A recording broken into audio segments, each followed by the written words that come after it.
Venkat பிரபுவோட டிரெக்ஷன்ல code அப்படின்ற படத்துல நடிச்சிட்டு இருக்க தளபதி விஜய் இதுக்கப்புறமா வினோதோட டிரெக்ஷன்ல தளபதி 69 அப்படின்ற படத்துலயும் நடிக்க போறாரு. இந்த படத்தினுடைய ஒர்க் எல்லாமே ஆகஸ்ட் மாசம் ஸ்டார்ட் ஆக போகுது அப்படின்னு சொல்லப்பட்டிருக்கு. விஜயோட எதிர்கால அரசியல் கொள்கைகளை மையமா வச்சுதான் இந்த ஒரு படம் இருக்கும் அப்படின்னும் இப்போ தகவலும் வெளியில வந்திருக்கு. அது மட்டும் இல்லாம 69வது படத்தை நடிச்சு முடிச்சதுக்கு அப்புறமா ஃபுல் அண்ட் ஃபுல் நடிப்புக்கு ரெஸ்ட் கொடுத்துட்டு அரசியலை பார்க்க போறாரா நம்ம தளபதி விஜய். இதுக்காக தான் பிப்ரவரி மாசமே தமிழக வெற்றி கழகம் அப்படின்னு தன்னோட கட்சி பெயரையும் அவர் அறிவிச்சாரு. இந்த நிலையில தான் வர ஜூன் 22ஆம் தேதி அதாவது அவரோட பர்த்டே அன்னைக்கு ஒரு அரசியல் மாநாட்டை மதுரையில நடத்த போறாரு அப்படின்னு ஒரு தகவலானது நேற்றைய தினம் வெளியில வந்துச்சு.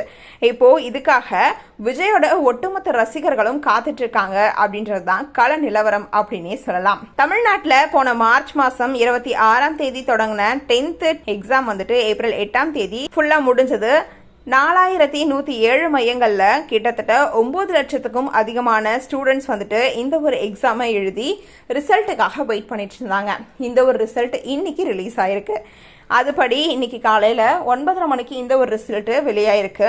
இந்த நிலையில நம்ம விஜய் வந்துட்டு ஏற்கனவே போன வருஷம் ஃபர்ஸ்ட் 3 இடங்களை பிடிச்ச மாணவ மாணவிகளுக்கு வந்துட்டு பிரைஸ் கொடுத்தாங்க இல்லையா, இப்போ அதே மாதிரியே இந்த வருஷமும் கொடுக்கலாம் அப்படின்ட்டு முடிவு பண்ணிருக்காராம். அதுக்காக இப்போ ஒரு ட்வீட் கூட போட்டிருக்காரு. என்ன அப்படின்னு பார்த்தோம்னா, தமிழ்நாடு மற்றும் புதுச்சேரியில் அண்மையில் நடைபெற்ற 12 மற்றும் 10ஆம் வகுப்பு பொதுத் தேர்வுகளில் தேர்ச்சி பெற்ற மாணவ செல்வங்கள் அனைவருக்கும் நெஞ்சார்ந்த பாராட்டுக்கள். மற்றவர்கள் தன்னம்பிக்கையுடன் மீண்டும் முயன்று வெற்றி பெற வாழ்த்துக்கள். விரைவில் நாம் சந்திப்போம் அப்படின்னு சொல்லியிருக்காரு.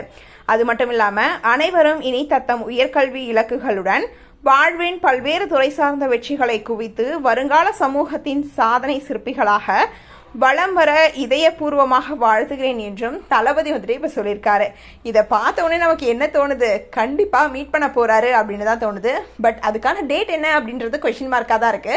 ஆனா பல பேரும் சொல்ற விஷயம் என்ன அப்படின்னா, ஜூன் 22ஆம் தேதி தான் இந்த ஒரு மீட்டும் இருக்கும் அப்படின்னு சொல்லப்படுது.